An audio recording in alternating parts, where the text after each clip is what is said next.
Imagine two drinks, almost identical in taste, packaged in almost identical bottles, sold in almost identical stores, yet locked in one of the longest, most ruthless, billion-dollar business wars in human history. This isn't just a battle of beverages. It's a fight for global dominance, for cultural influence, and for the hearts of billions of consumers across more than 200 countries. Today, you're about to uncover the untold story behind the century-long war between Coca-Cola and Pepsi, the strategies, the betrayals, the marketing battles, and the decisions that made one brand a global icon and pushed the other to constantly reinvent itself in a never-ending race for the crown. Welcome back to Zero to Billions, the channel where we decode the world's biggest business empires, uncover billion-dollar secrets, and bring you the stories brands don't want you to know. If you're new here, hit that subscribe button because today's case study will change the way you look at your favorite soft drinks forever. The story begins in 1886, inside a small pharmacy in Atlanta. Dr. John S. Pemberton, a chemist struggling with health and money issues, created a syrup that he believed could be a simple medicine. He mixed it with carbonated water, and without realizing it, he accidentally created what would become the most recognized product in human history, Coca-Cola.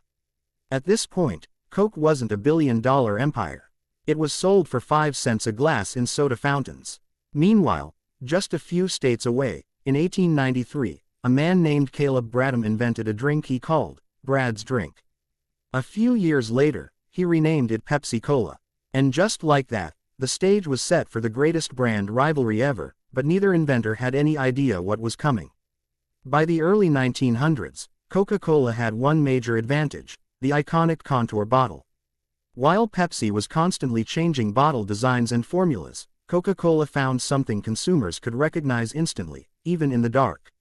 Their strategy was simple: own the shape, own the shelf, own the market. And it worked. Coca-Cola began spreading across the US, then beyond, signing exclusive deals with bottlers and distributors. Pepsi struggled to keep up, especially after going bankrupt not once, but twice, in 1923 and again in 1931. But then came the Great Depression. With millions of Americans broke, Pepsi saw an opportunity. Coca-Cola was selling 6 ounces for a nickel. Pepsi introduced double the amount, 12 ounces, still for a nickel. This wasn't just a discount. It was a masterclass in attacking a competitor's weakness. At a time when every penny mattered, consumers chose quantity. Pepsi gained massive market share, forcing Coca-Cola to rethink its pricing policies. This was the first major punch Pepsi landed, and Coke felt it. But Coca-Cola wasn't done. In World War II, they executed one of the smartest marketing moves ever seen. While other companies reduced production, Coca-Cola promised American soldiers a Coke for 5 cents, anywhere in the world. They built 64 bottling plants near war zones. For millions of soldiers, Coca-Cola wasn't just a drink, it became a taste of home, a symbol of America itself. After the war, these soldiers returned home loyal to Coke for life. Pepsi, once again, fell behind. The real war began in the 1970s, the era of the Cola Wars. By now, the fight wasn't about taste, it was about psychology, branding, and identity. Coca-Cola positioned itself as the drink of happiness, the drink of memories, the drink you shared. Their "I'd like to buy the world a Coke" campaign became one of the most famous commercials in advertising history. Pepsi, on the other hand, took a bold, aggressive path: attack Coca-Cola directly. They launched the Pepsi Challenge, a blind taste test. And, surprisingly, many people preferred the sweeter taste of Pepsi. Pepsi marketed this aggressively. They didn't just say their drink tasted better, they showed proof.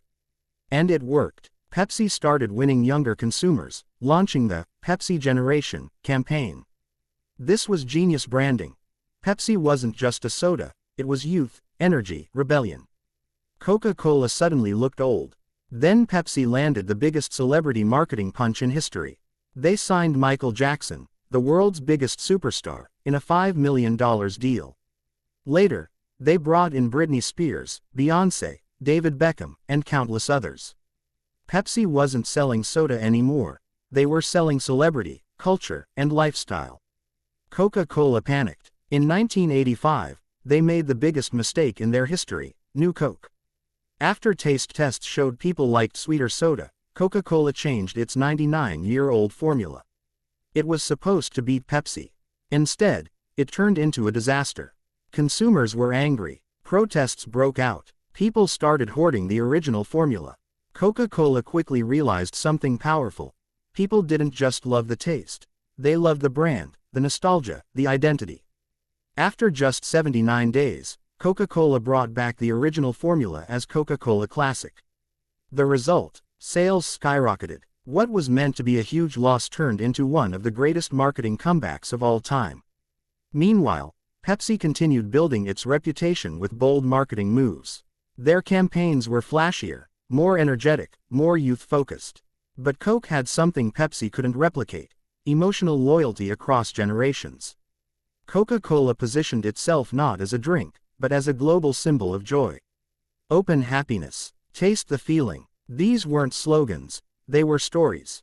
By the 2000s, Coca-Cola extended its dominance with smart acquisitions: Sprite, Fanta, Minute Maid, Dasani, Powerade, Costa Coffee. Coca-Cola wasn't just Coke anymore, it was a beverage empire. Pepsi responded similarly by acquiring Tropicana, Gatorade, and Lay's, becoming a hybrid of beverages and snacks. But here's the twist. The real battle wasn't soda versus soda, it was distribution versus distribution, branding versus branding, strategy versus strategy. Coca-Cola won global penetration. With over 200 countries, they became the world's most recognizable brand.